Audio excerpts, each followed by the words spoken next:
Look at this. Why am I doing this? There's a grand strategy game on my screen right now. I like the landscapes. They look well modeled.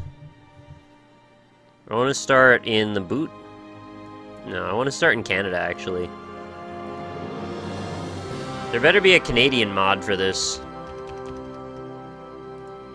In before there is absolutely a Canadian mod for this. How the hell would Northern Lion play it if there wasn't?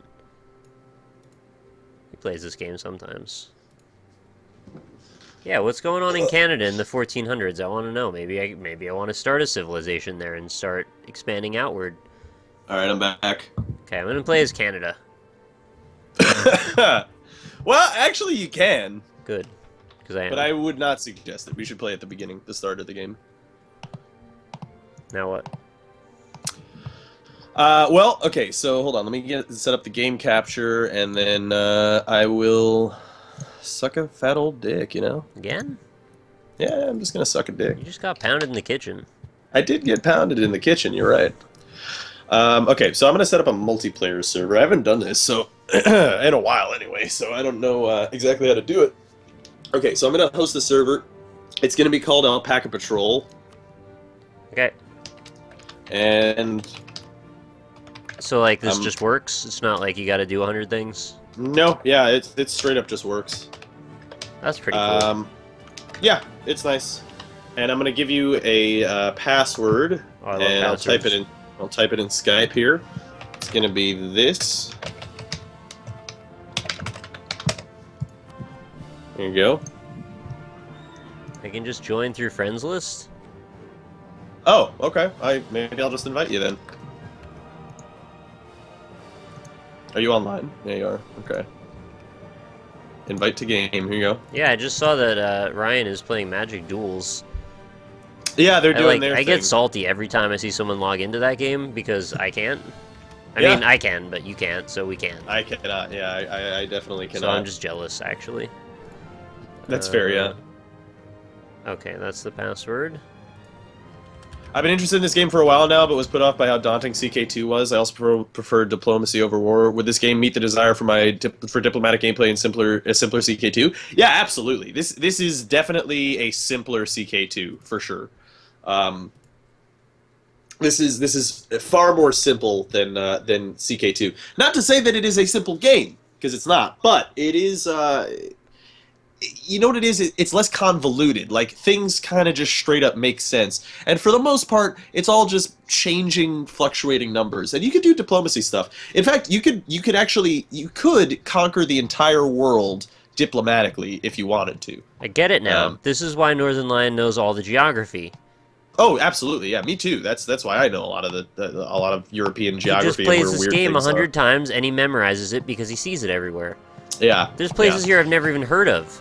So my suggestion, Nick, let's play as Cox. You want to play as Cox? Yeah. Where is that? It's by Normandy. Okay. Oh. Yeah. That's see where it says "sweet ass armor"? Yeah. That's actually England. So if you mouse over that, you could see it'll say like co and then you and me, we could be Cox together. Well, we could be England together, but I actually I don't know. Chat, do you guys want to see us play as the same country? Because I think it might be better for learning if we weren't playing. Maybe it would be better for learning if we were playing as the same country. I don't know, Nick. What do you want to do? I don't even know what you do in this game, so I don't even know how to tell you. I can click observe mode. That seems like a thing that would be right up my alley. Yeah, no, definitely don't want to do that. Can you change your country name? Yes, you can, actually. In fact, I have the ability to make a completely new country. I don't remember how to do that, Throw Nick into the Thunderdome.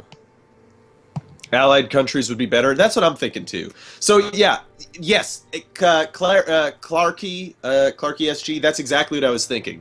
I was thinking Nick could play as Castile because that's like noob country in EU4, and I'll be Portugal, and we could be allies, and it would be pretty good. So if you pick Castile, then I'll be Portugal. I don't know where Castile is. It's Spain.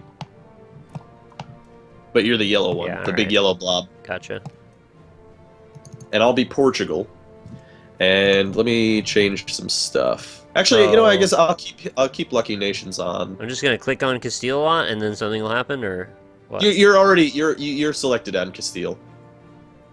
Oh. Okay. Yeah. Okay. So, Terra Incognita in lobby, multiplayer. Allow players to play the same country. Yes, I suppose. Yes. Editable save game, locked ledger, custom setup, custom nation difficulty normal, nations, normal setup, province tax, normal values, nation save game. Okay, cool. Cool. So does Byzantium still exist, or is it taken over by the Ottomans? Yeah, Byzantium is right here. It's got a couple of provinces. It's got Constantinople, Archaea, and Maria, and I believe that's it for Byzantium at this point. But you can make the Roman Empire again. Okay, so I am set up. I think you just have to ready up, and then we can play. In La Mancha, there's just this one house on the other side of the river, and there's no bridge, and I feel so bad.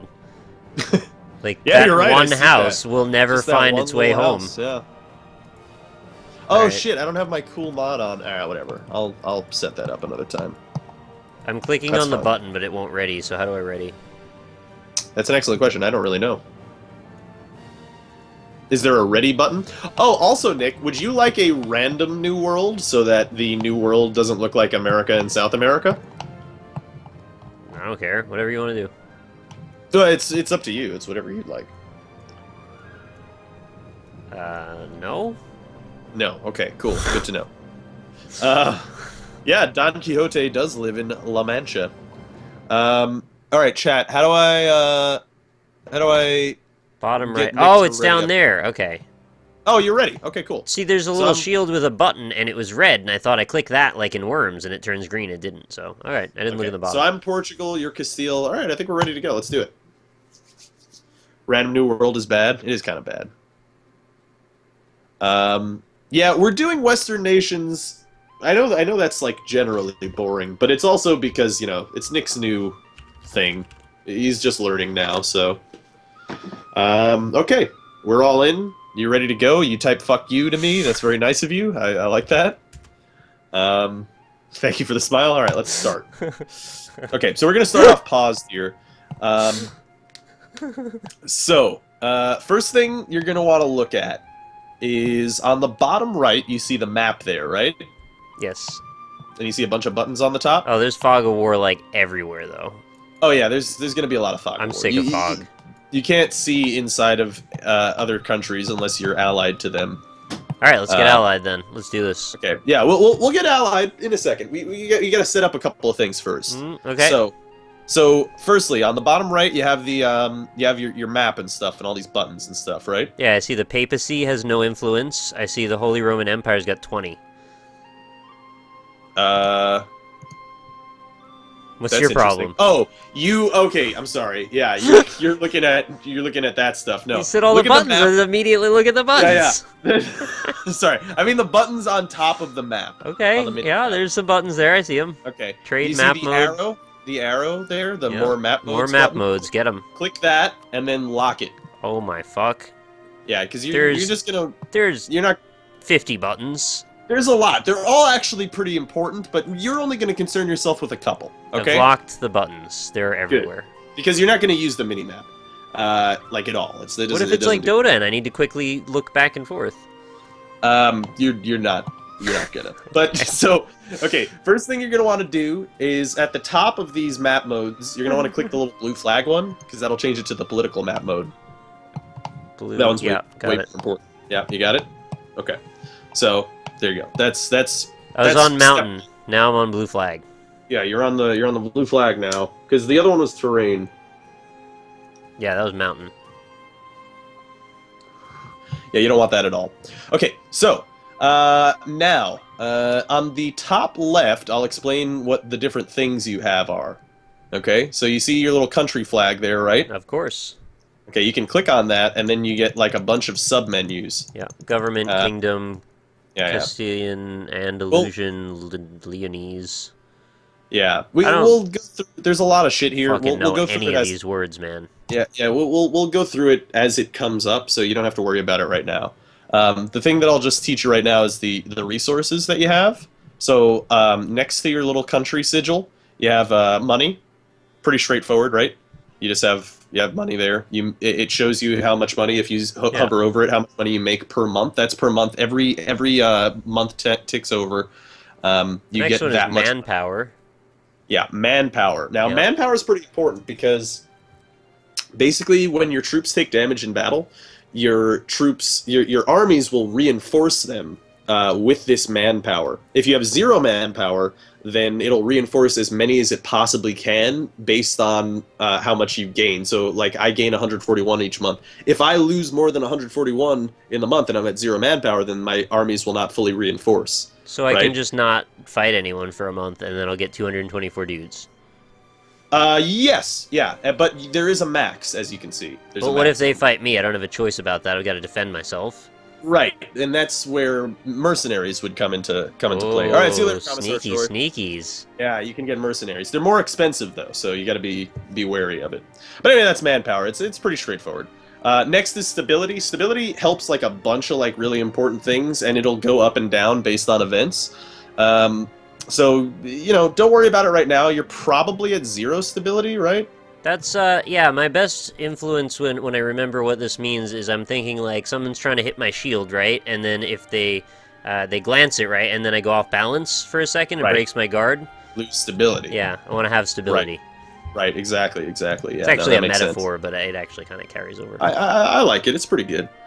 Next thing is prestige. Yes, prestige I is used to pretty do this in important. Call of Duty. It's got a maximum of 100, minimum of negative 100. Mine is kind of improves- fucked right now. Yeah, everybody starts off with like low prestige. 9. Don't worry about it too much. It's not that important. It'll naturally decay if you have over 1. Unless you have different modifiers, you'll get them over the course of the game. But they do help out with a lot of things. It's pretty important. And again, legitimacy is the next one. Same thing. Controls a couple things. You don't have to worry about it too much. It should be at its highest level. We'll deal with it when it comes up. Power projection, again, another thing. Doesn't really matter that much. You want to keep it above 50 because then you get bonuses to other things. You can do that by setting a rival and beating your rival and humiliating them and stuff. But again, don't worry about that. The next couple are kind of important because these are your merchants, colonists, diplomats, and missionaries. Okay? So, merchants, to be frank, I don't really fucking know how the trade stuff works entirely myself, so I'm not going to teach you anything about that. I'll just let the game set it for you, because it has your merchants set up in things, right? It says 0 out of 2 merchants, right? No right merchants, no merchants at all. Yeah. Okay. Yeah. So they're already set up doing some shit. They're making you money. Whatever. I like. There's like really complex mathematics. It's actually fairly simple, but it's still there's some math involved with economy. Wait, I so don't. 0 means this is the pool of how many are available out of how many are total. Yes. How many you can use. But the right 0 now. doesn't mean that I don't have them. It means they're active. Right. Okay. So if you wanted to see, for instance, so you see where the blue flag is, three to the right from the blue flag, is the trade map mode. Okay, yeah, 3 to the right from the blue Yeah. flag. I think I've charted out the course revolving around how to get to that. Got it. Trade map Yeah. mode. Found Trade it. map mode. Yeah. So if you look around, there's like a bunch of different centers of trade, and you can click on them and see like the Which is most the important Silk one. Road. Well, that that would here? be over. It's like Over up here, north but a it's ways, right? The Silk Road wasn't really as active at this point in Well, history. this is like the only word that I know that has anything to do with Yeah. history. So I'm just gonna Yeah. say words when they seem like they line up. Okay, go Fair ahead. Fair enough. So, you have most of your provinces are in the Sevilla node, the big green one here, and you can see it at the bottom there. It's right at the Strait of Gibraltar is where you can click on it to see the center of trade here. And right now you have Holy fucking shit, dude! this is very complex, but it's again like I said. Oh my god, am I gonna be qualified to run for office after I play this for an hour? Probably, yeah. So Oh this my is God. There's like a bunch of stuff here. You have the most trade power in the node because you have the most provinces in here that are providing you the trade power. Your merchants are probably off doing some other shit by steering it to that node to make money. Like I said, don't worry about it. That's like some next level shit that you don't have to worry about. Next over to the right is colonists. Wait, you don't have any wait, colonists. hang on. Yeah. Before you go on, there's a button that says collect from trade. Is this a button I'm going to need to hit to collect money all the time? Well, okay, not necessarily. So I don't know where your merchants are set up. So in the Sevilla trade node, when you look at the thing on the map, is there a little merchant circle under the thing right above the flags? Okay, hang on. I'm not doing this to be a dick, but actually I don't understand what you just said. No, that's fair. This is somewhat confusing, and I totally understand what you do. Okay, so I'm listening. Honestly, I am listening. Yeah. I know. It's confusing. It's hard to explain as well. But anyway, so you see the box, right? That has like 95.9, 33%, 6.3 ducats with a. Okay, yeah, it doesn't have those numbers, but I see the box. Yes. You see the box, right? Oh yeah, I'm sorry. Yeah, those are my numbers. That's my fault. Okay, and then below that are a bunch of flags, right? Yes, I see those. Okay. There's 5 flags. In between the flags and the box, is there a circle with like a little green man inside? No.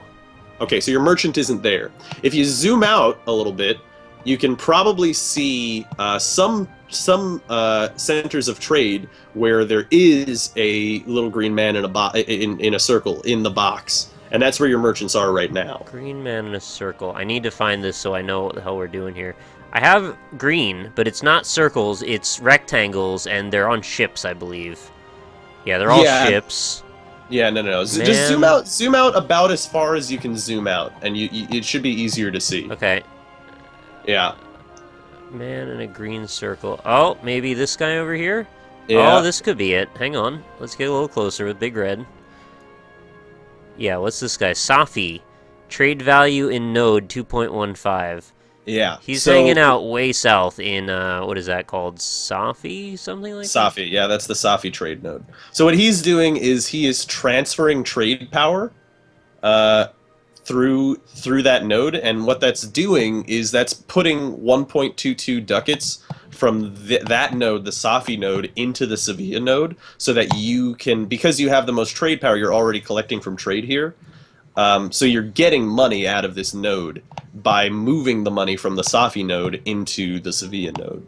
Sevilla is me, though. Like, I don't have to collect that. It's happening already, right? It's already happening, yeah. You can collect from there if you want, but you don't really have to. What is the point of hitting the button?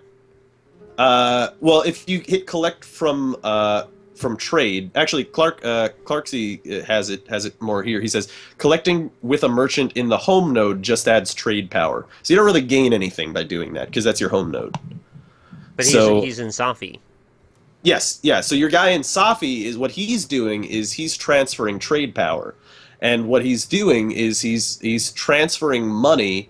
Or he's not transferring trade power, he's transferring money from the Safi node into the Sevilla node, which, because it's your home node, you are going to be making money off of that. So why do I hit the button, though? You don't. You don't worry about the button. I'm just going to hit the button, because I need don't collect from trade from Sevilla. Oh, okay. You don't get anything from it. I really wanted to hit that button. You can do that later in the game. You'll get more merchants over the course of the game, probably. So... Wait, okay, before we go on, I think I had another question here. Okay. Now I've got to remember what it was. We were looking at the buttons at the top. Yeah. My legitimacy is at 100. You said that was as high as it goes? Yes, 100 is the max. Alright. Oh, god damn it. I start with a Regency? Really? Power projection is at 0. That's intentional. I guess I don't get power at first. Okay, let me go back to blue flag. Okay. Alright, now I know blue flag or box are my 2 buttons out of this menu here that I want to deal with. Oh, I can also see on the right where it says my merchants are Safi and Tunis. Yep. And it even breaks down exactly what the point of those merchants are doing. So it's got 0.54 gold to Sevilla and 0.27 to Sevilla. Yep. Yeah, they're transferring trade power to your home node. Diplomats. I have 3 free diplomats, but we're not dealing with them yet. Okay, Yeah. I'm gonna close this trade box now. Yeah, that's good. Goodbye. Next on that list, next to merchants, is colonists. You'll start with 0. You'll need an idea group to get colonists. Don't worry about that right now. Maybe it'll come into play later if we do colonization. We'll probably not, because that's a little bit more complex. So don't worry about that. Next one is diplomats. So you see on the right there too, you have 3 free diplomats, as you can see, right? Yeah, they're free as a bird. Yeah, so they can do a bunch of things. Like anything that you do with a nation. Excuse me, sorry. It's okay. Oh god. Anyway, anything you do with a nation is going to use a diplomat. So like if say you click on my country, like any one of my provinces, and you should have a little option in that box there that shows up that has diplomacy. If you click on that, there's going to be a bunch of options of things that you can do. So like if I offer an alliance to you, which I will do right now, you should get a pop-up, and my merchant will be back in 3 days after he offers that alliance to you, and you accepted my alliance. Yeah, excellent. So it takes a couple of days for your diplomats to travel places. But for the most part, it's pretty straightforward. It's just they use up that resource temporarily, right? What are my ways of dealing with other nations? So can I work like with trade embargoes to try and cut them out? Can I like work with diplomats and assassins? Can I just brute force them?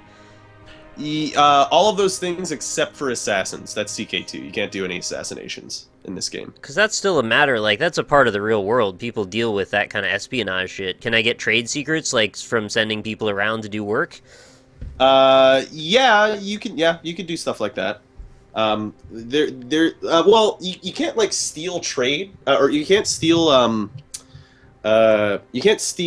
technology, but you can, if you're next to somebody who has a technology, your technology becomes cheaper because of it. Why do I even want to bother anyone? Why can't I just be happy with the way the world is? Is there, like, a point to doing all this? Are they trying to get me? Getting bigger? Oh, yeah, absolutely. People will definitely try to attack you if you're weak. So my goal is actually to be a colonial asshole. Yeah. Yeah. It could be. Because some people just want to keep the status quo. Like, that's kind of where I'm at these days in my actual life. I'd rather people don't fight, just, like, keep the lines we've got. Make sure everybody has the best life possible, maximize the agriculture, make sure the economy's good, keep the people happy, make sure everybody's, got a good life. Yeah, well, there are definitely ways that you can do things through being pacifist in this game and not have to deal with war. You could play the whole game not declaring any of your own wars, for sure. So that's a thing. There's actually one option for you right now that we'll get into in a second. That would be a pretty easy diplomatic thing that you could do. That would be pretty useful for you. Well, I want to let you finish your intro before we actually begin. Yeah, but I wanted to know the landscape with which I can see the world through, the filter, if you will, of how interaction works. Because right now all I see is buttons, so I need to translate this into something real. Yeah, well, you can, well, okay, so let's actually quickly break it down. So, click on, say, me, right? Oh, wait, this is a good point here. Sorry, and Rogue said it's an exploration game, except instead of exploring a landscape, you explore the limits of your ability to take over the world. Yeah, basically. But that still kind of implies that you want to take over the world, but I get the idea. You don't necessarily have to expand. I mean, you could stay in the same place. You can, I mean, you could set your own goals, really. I mean, you could you could spend your whole time, all your technology points, you could spend it on developing your land, making it stronger and better.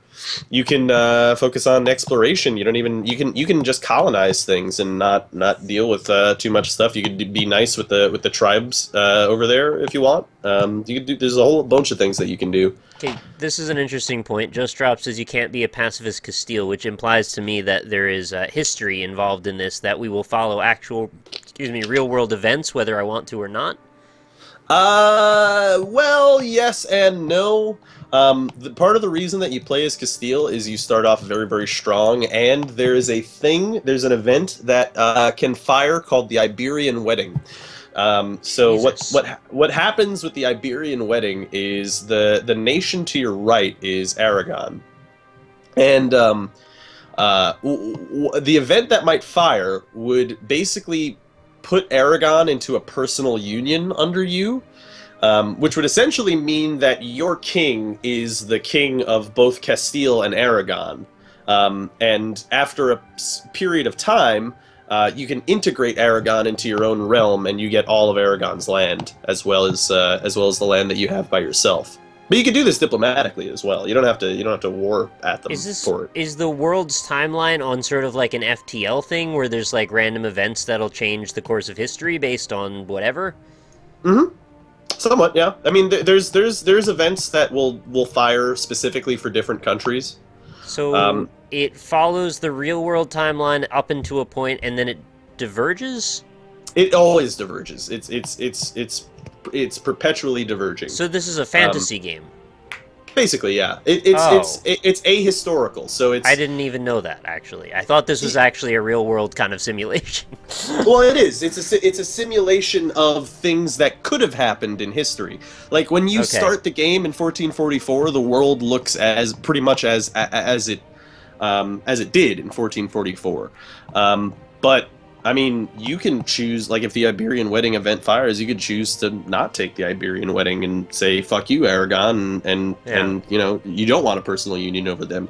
I mean, France used to start at the 100 Years' War, but they don't now, so they could decide that, hey, we don't want to expel England from France, and maybe England decides that they want to walk into France and take over France, and maybe that happens, or, you know, the Burgundian inheritance could happen for France, or it could happen for Austria, and, you know, the Holy Roman Empire could form into Germany, or it couldn't, and Sweden can break away from Denmark. There's like loads of things that could happen, but don't necessarily happen every I get the game. point now. It's okay. Yeah. There's like loads of different things that are possible, but it's ahistorical. It starts off the same, but it immediately, as soon as you move one day forward, it diverges from how history goes. And that's kind of the fun, is because it's always random. Like, it's always different every experience, and you can play as any country in this game. So it's like always different. It's always a different experience. There's always different challenges to deal with. Right. So I guess what I had in my head was that because the way the world works, sort of like with like the butterfly effect, essentially, anytime you start up a timeline, even if it follows the course of real-world human history, one event changed based on your character or your country's actions will then set you down a different path. So I figured that was like the model of the historical part that we were following, instead of the alternate where it is actually new events that the game gives the player that actually cause this fractal spinning to happen, where it's not just one break, it's like a series of breaks that goes off in a whole different direction. yeah, no, it's like I said, there are some events that are tied to like things that actually happened in history, that'll give you bonuses or not, but. All right. But beyond that, you're the playing point. your own. Your destiny is your own. What should I do? Okay, so next thing after the diplomats is missionaries. Missionaries are going to be important for you in a second, actually, because as you can see in your nation, on the bottom of Iberia here, you see a white country. I do. And that's Granada. They're a Muslim country that is inside of Iberia. Actually, most of Iberia used to be Muslim. The Moors had conquered Al-Andalus, and at this point in history, Spain or Castile has kind of forced them out. But one of your main missions, like probably one of the missions that you would take at the start here, is expelling them. And once you do that, and you take the land, which are your cores right now. I'll get into that later. You're going to have to convert them, which will raise revolt risk, and the way that you do that is using that missionary. Okay, so that's another element of the vernacular I need to understand. So there's missionaries, merchants, diplomats, armies, navies. Yes. Is that Although all of the them? main four, well, the main four up top are merchants, colonists, diplomats, and missionaries. Yeah. So I can choose to be like a religiously oriented, polarized nation, Oh yeah, totally. If you want. and I can use that as like my tip of the spear to deal with people if I want. Mm-hmm. Yeah. For instance, so you get Hang on, I gotta shout out a donation real quick. Okay. Thank you to Poetry Stud Gaming for the 669. Hey Nick, digging that you're playing EU4, but you should let me seriously be your teacher. No offense, Rob. Wow. We're still just I'm getting trying my started, best man. He's here. trying his best. Don't worry about it. But thank you very much for the donation. I appreciate it very much, and I'm glad that you're here watching. And I hope that you can enjoy this because I understand that for a lot of people this is super dull. So if you're the people that do like this, I'm glad to have you here. I'm actually kind of blown away there's 300 people watching me play this, because all we're doing is talking right now. So thank you. Thank you for being here, We'll sincerely. get into some more shit soon. There's going to be a bunch of things that you can do. There's a bunch of options as the start as Castile, so it's a pretty fun start. We gotta lay the groundwork and things will pick up. Right. And thank you, Bubblegum Bandit, for your 6 months. Much appreciated. So you asked about like religious things, right? Yeah. So here's a good way to show you. So click on your little nation sign up in the top left, Okay. and then you have a bunch of tabs there. Click on the one that's a light bulb. Got it, yeah. Okay, so these are your ideas. You can't pick an idea group yet, but you can still see what they look like by clicking on the big blue rectangle, which is unlocked at National Ideas 5. That's an administrative technology. That's and the only one that lights up, though. Is that supposed to right, be that one? yeah. Yes, yeah. That'll be the only one Oh for right my now. fucking lord. Yeah, there's like loads of shit in here, but Why would you tell me to open that? I just wanted to show you quickly because there's something that you can you want to say you want to be a religious nation. As you can see under administrative ideas, you have religious ideas here. And that one gives you the option, like the first subgroup of religious ideas is Deus Vult, which allows you to have a permanent CB against neighboring heathens and heretics. So you can just constantly declare war on anyone that isn't your nation's religion, which at the time, right now, is Catholic. It's a very nebulous concept to begin with, that we've got all of these ideas, but then to see that each one of these tabs has a paragraph of text with no clear outcome as to what that means, that kind of blows my mind a little bit. There's a lot of things. It's I know that this game can look very daunting, Like, but it really is. It like once you get the basic stuff, it's actually pretty straightforward. Alright, some of them do sort of have descriptions of what they do, some of them have much less useful descriptions. You don't really need to read the paragraphs, honestly, because like they're just kind of flavor stuff. Like for instance, debt and loans. Yeah. I just have like some random subgroup, and it says debt is sometimes simply unavoidable. However, an organized debt market will allow us to float loans at a blah blah blah. Blah. Who cares? The only thing you got to look at is what the actual stats are. And on debt and loans, you can see it's just interest per annum -1, Well, which means you get 1 less interest per loan that you get. the one that I happened to be mouse overing when I said that, and I realized after that they actually all have like a real stat except for this one. It says permanent casus belli against neighboring heathens and heretics. Yeah, that's I have the no stat, fucking clue what actually. that means. Okay, I'll explain CBs. You know what? I'll explain CBs right now. Oh, this is a category of things we're discussing. Yeah, a casus belli is pretty important. Casus belli. Yeah, that that Latin? basically, yes, it is Latin. Okay. It means reason for war. That's important. They should just say reason for war. Yeah, well, there actually is there's another resource in the game called Reasons for War, so that's probably why. But anyway, basically, you know, it's like think of it this way: like nations actually do really need, no matter what nation it is, if it's a monarchy or whatnot, you do need a reason to go to war. Otherwise, the people are going to be kind of upset that you just, you know, went to war for no reason, right? Can you brainwash them so they don't care? Well, you can just do it, but you'll incur a lot of penalties if you do that. No, I mean like the way George Bush did with America. Like, can we just like decide to tell them that it's for our own good or something? Yes, you can. You can do that. You can go to war Like, you're not a real without a patriot if you don't CB. believe in fighting wars in other countries? I don't know. Oh well, there's a couple of yeah, False sort of. I mean, patriotism, Zionist kind of behaviors. Anyway, yeah, go ahead. there's a bunch of different. Well, you would find that actually through the idea groups. There's a bunch of things that would reduce whatever kind of detriment you would get for not having a CB. But either way, you just shouldn't go to war without a CB. But pick a random country on the map, like go to Hungary. Okay, you probably don't have a CB against Hungary, right? I doubt it. I gotta find Hungary first because I don't know my map very well. Yeah, you'll learn it as you play. Whoa. Okay, I was zoomed in too far. There it is. Yeah, It's Hungary. massive. Yeah, it's pretty big. Yeah, it'll be big on the map, and then you go to the diplomacy screen. Diplomacy. What is that? Well, it's the same thing that you did with my country. So basically, you click on any province in Hungary, and on that little screen that pops up on the right-hand side, it'll say diplomacy, a big blue button. Oh yeah, there it is. You see that? Yeah. First thing you're going to want to do in this diplomacy screen, by the way, is just click all of the plus things and just open them all up.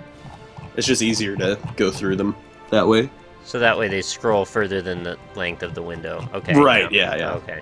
So just open them all up. They're open. Okay, so I mean, I actually can't see this because I have a Regency Council. You can't declare war in a Regency Council. Doesn't matter. We'll explain it if it gets there, but you probably won't have one. Anyway, click on the Declare War button. So it should take you to a new screen. Well, because I'm going to show you what a no CB. Oh, this war doesn't looks like. cause me to actually declare war. Okay. Yeah, no. You have to confirm it later on. So it'll take you to a new screen, and you'll see on the left-hand side it should say things like -2 stability for a no CB war. Yeah. On the right-hand side, it'll show you valid casus bellis. You don't have any, right? So that'll lower your stability, which is like really detrimental to your country, and it'll take monarch points to get your stability back up. So you don't want to declare no CB wars. You want to choose a CB, and that would be on the right-hand side. In order to declare a war. And that idea that I showed you before, Deus Vult, in the religious ideas, gives you a CB against all countries that are not your religion, which is right now Catholic, right? Okay. So like you could like go right across the Strait of Gibraltar here and look at Morocco, which is a Muslim country. That you can see by clicking on the diplomacy screen, and it'll be right next to their sigil. You'll see the little Muslim sign. Yeah, no, I got it now. I understand. Yeah. And then if you tried to declare war on them, you'd have a CB Deus Vult, if you had that idea. So you always want to go to war with a claim or whatever. So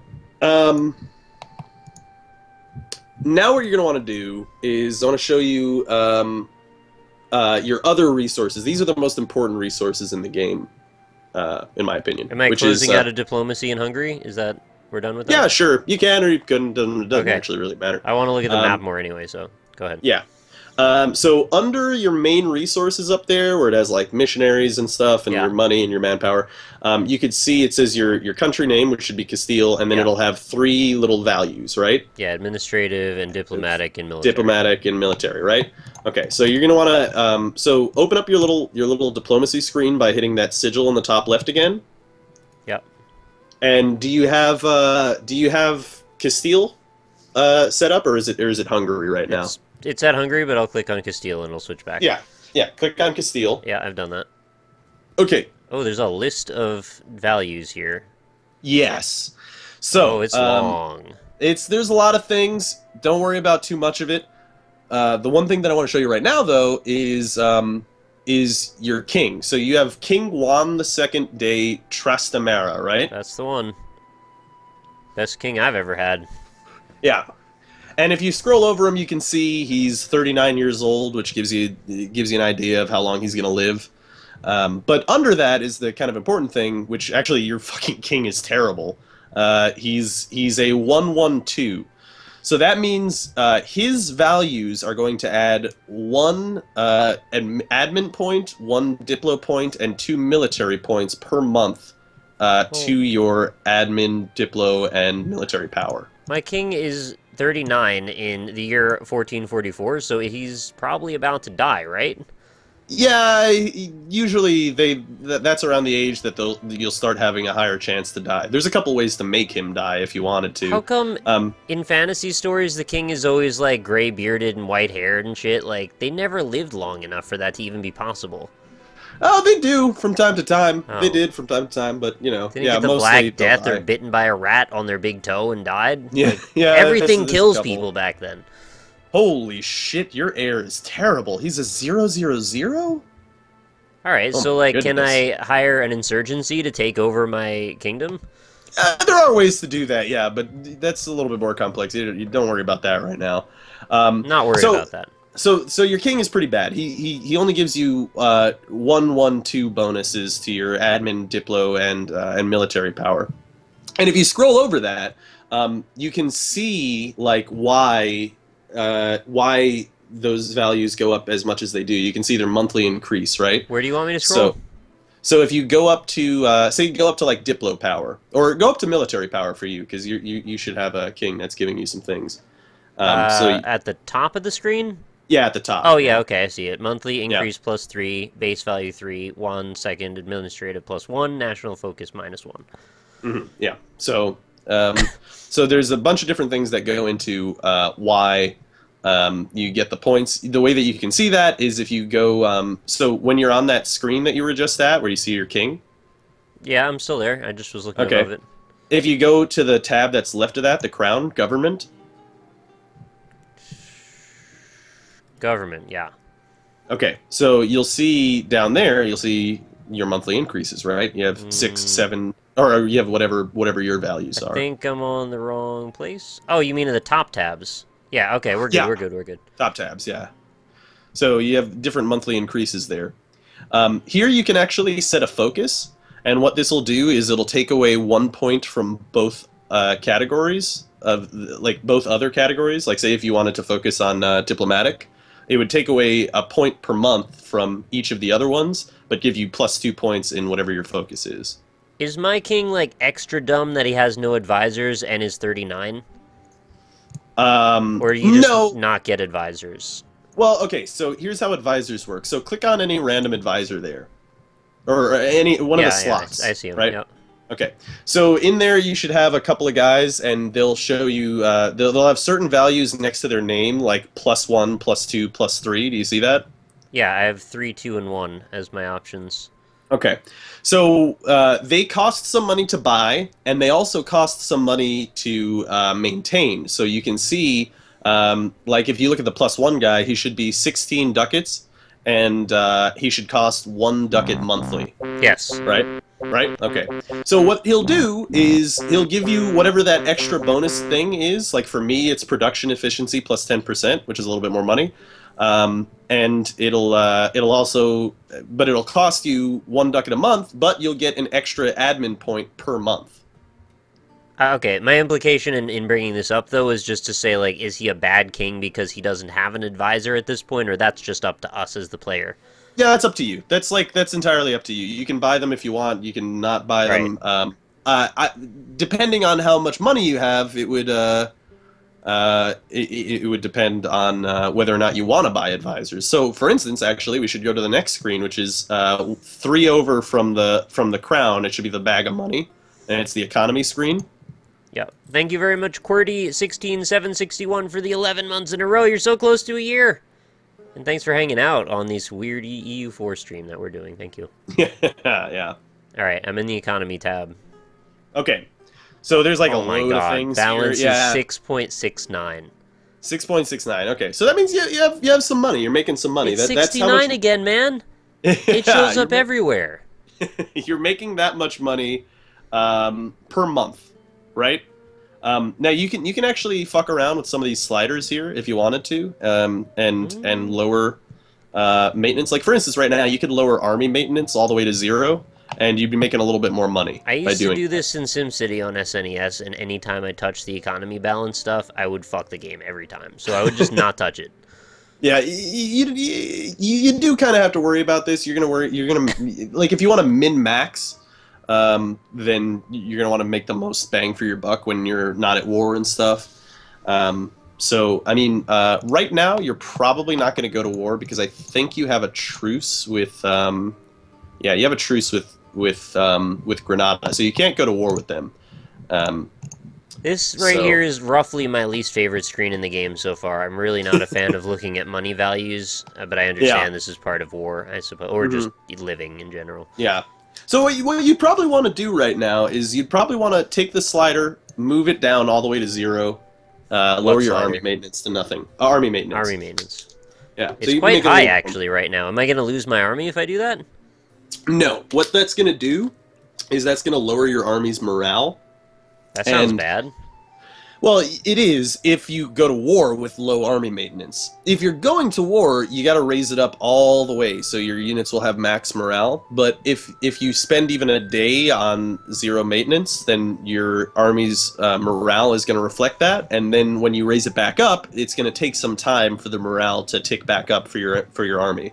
My balance only went up like 3. Is that worth doing that with? I think it is for right now, because like I said, you're not going to be going to war right away. Okay. You're going to be doing some other things, so you can make a little bit more money. And how much money are you making now with this? 9.98.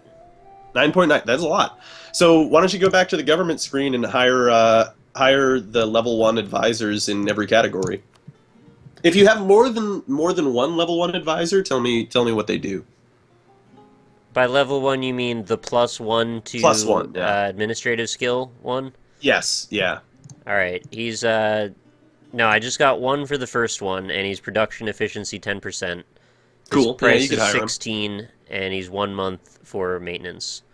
Yeah, so he's going to cost you 16 bucks at first. Yeah, and he's gonna cost you 1 ducat a month. But it's worth it, because Monarch points are very important. So I'll hire him. Lope de Ayala. Mm-hmm. Recruit. Okay. And then do that for every other category as well. I have 2 1s on this one. I have Pedro de Figueroa, who is spy offense plus 10%. He's 16 and 1. And I have Nuno de Guzman, who has better relations over time plus 30%, price 16 and 1. Mm-hmm. Oh, I'm sorry. I honestly, I was looking at something else. Say that again? Spy offense 10% or better relations over time 30%.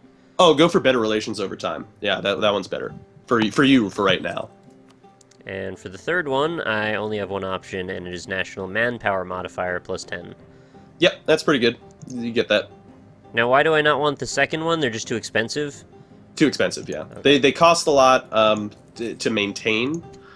So like you can look, it's 4 a month, and the other one is like 9 a month, and you can't really afford that. You'll be bleeding money by doing that for right now. So.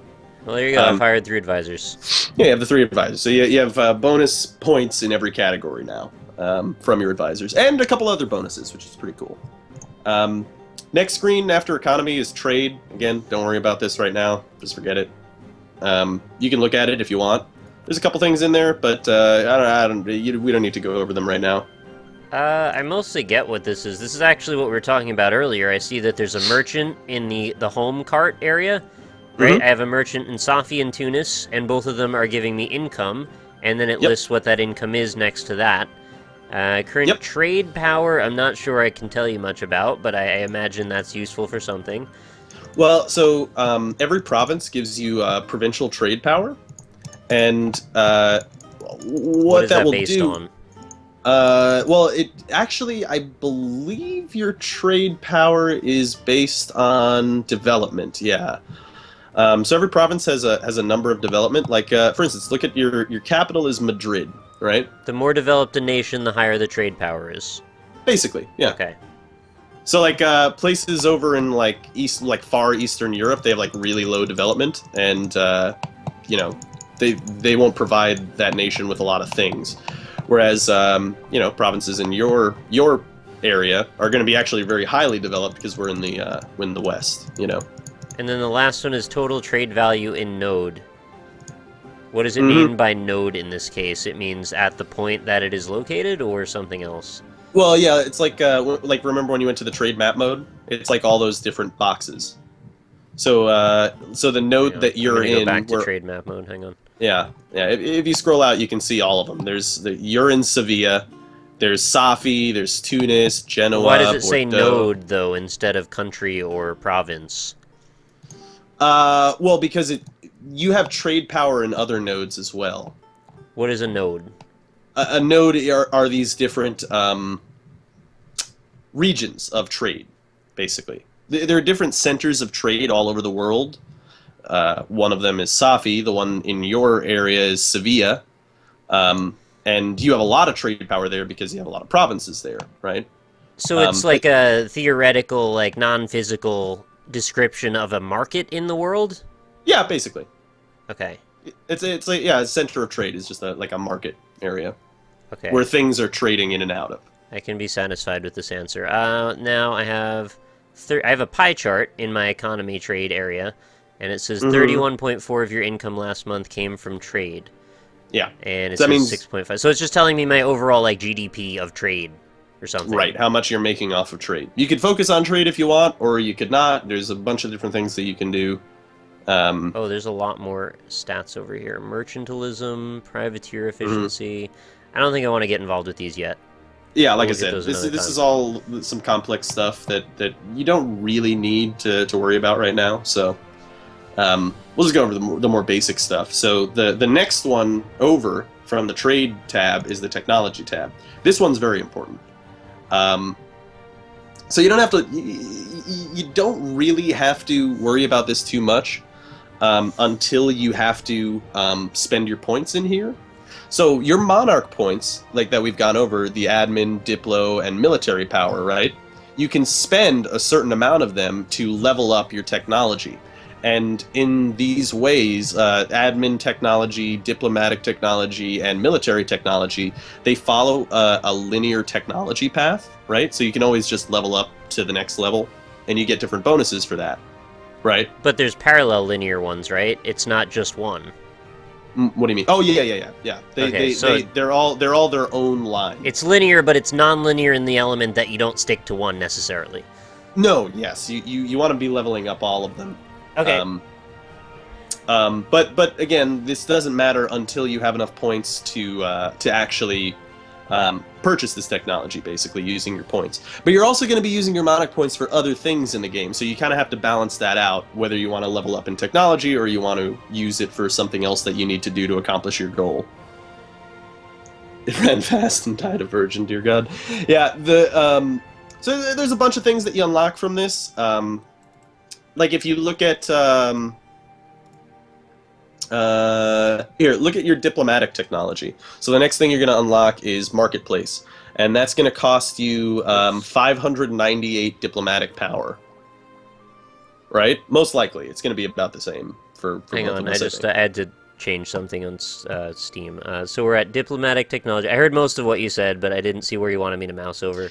So if you mouse over that little green bar, or the bar that has like partly filled up green, I see that, it's going to say you need this much power and you have this much available. 598 right? power, and I have 42 available. So that's the amount of progress versus percentage, right? Got it. That's how much you're going to need to buy that. And if you buy it, if you mouse over those little things inside of the box, you see there's a marketplace and trade range. Yeah.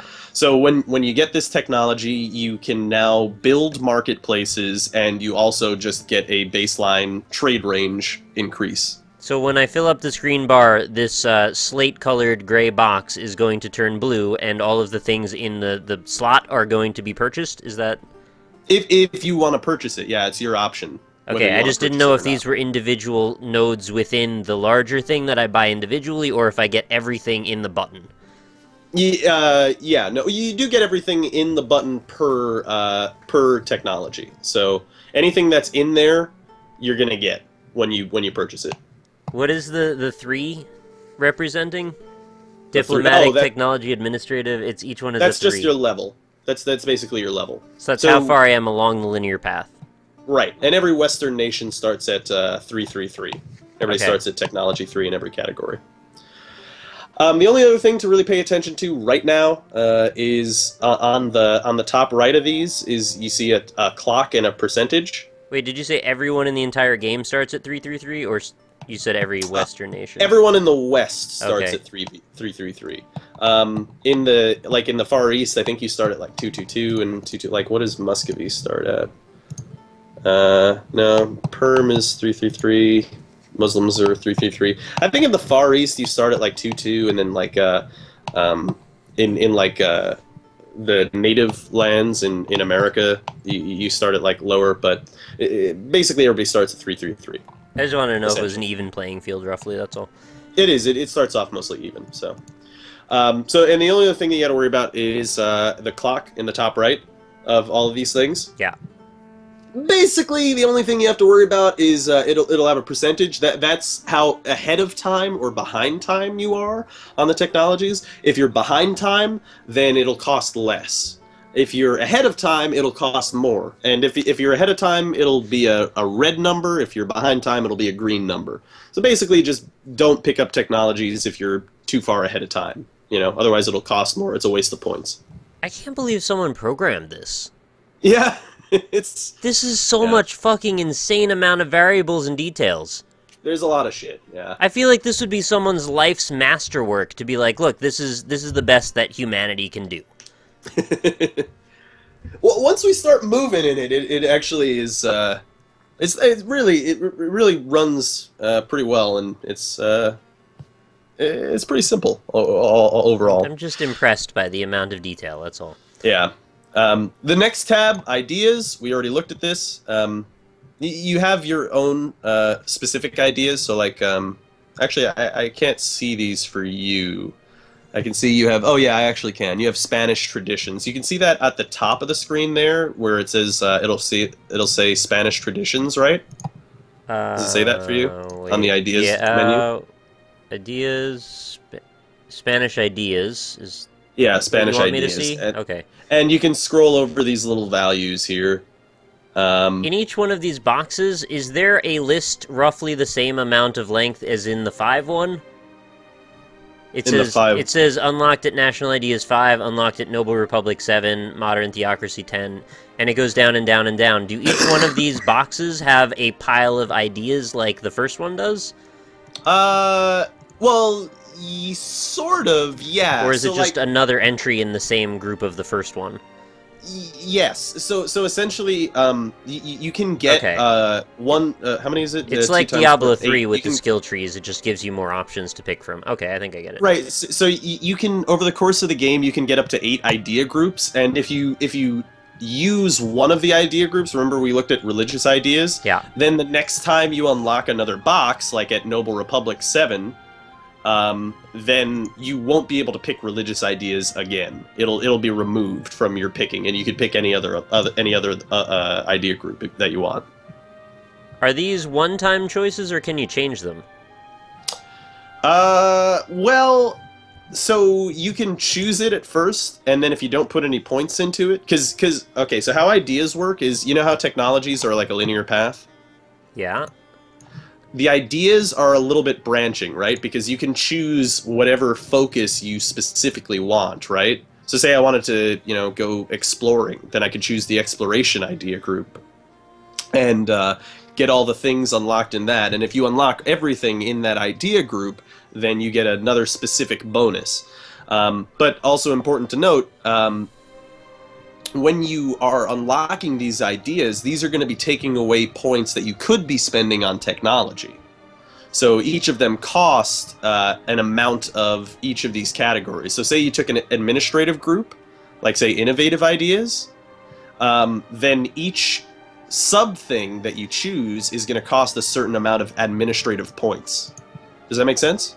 I think so, but as you were saying that, I was realizing that I think the amount of time we've spent talking so far is roughly equal to one lecture in college. And what that means is my brain has now, I think, turned off to new concepts. So things are becoming harder to penetrate my mind right now. Yeah, we don't really have to talk about the ideas because you don't have any yet. So... I don't mean just ideas, I mean concepts, like the whole explaining thing. Like I kind of need some I know practical... What you mean. Okay. Yeah. But yeah, this is something that you don't have to care about right now. Okay. It's dumb because I'm the one that asked, so I feel stupid. Do you want me to stop? Well, I feel like we should do something soon because I'm not sure I can absorb anything else.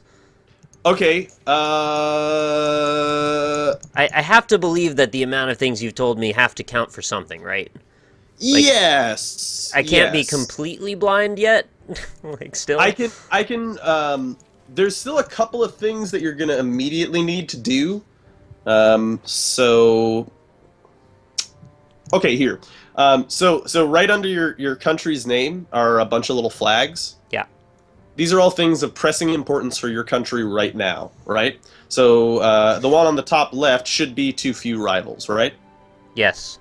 Okay, so click on too few rivals. It'll open up the diplomacy screen, Gotcha. and you'll see there's a thing called rivals, right? Why would that be a problem to have too few rivals? It's because you get bonuses from rivaling people. You said you wanted to know if you can embargo people and stuff. Yeah. This is where you can do it. So, like, if you click on that little thing, it'll have a bunch of different options of places that you could rival. Like, for instance, I'm going to choose Morocco as a rival. I don't know if you can choose Morocco as a rival. It'll tell you a bunch of things that you can do. I'm just looking at the menu here. Where would I see rivals? On the diplomacy screen, You want me to click one of the shields that says next to rivals? Mm-hmm. Yeah, click on one of the shields. Alright. I didn't realize it was a sub-menu. I thought it was going to be there. Aragon, England, France, Morocco, Portugal. I'm saying not England or France. That seems like a real bad idea. Yeah, you don't have to pick a fight with And them. Aragon is adjacent to me, so that seems like a pretty bad idea. You could rival them if you want. I'm thinking Morocco, probably. Yeah, Morocco's pretty fair. It's we could go to war together with them if you wanted. So Morocco, I'm going to choose Morocco as a rival. I'm going to choose Tunis as a rival. When I say opinion is negative 35, is the worst it could be negative 100? Negative 200. Okay, so being Positive that it's 200. negative 35 is not that bad of an opinion, right? Yeah. Versus Aragon, which is negative 97, which is real bad. Yeah, they don't. They're In not gonna contrast like to each other. Yeah. They're not gonna like you very much. All right, I'm still gonna pick Morocco, even though I maybe shouldn't, but it's okay. Morocco's a good choice. We can go to, and now what you can do is you could click on any province in Morocco right now, and then go to their diplomacy and issue an embargo. Hang on, I'm just reading. It says confirm rival, and there's a whole bunch of statistics here. Mm. Setting Morocco as a rival, you will announce to the world that they are your rival. Who announces to the world? We have a meeting. Everyone, gather in the kingdom. I will tell you now, our new rival is Morocco, and if you see him, you fucking stab him. The king has decreed.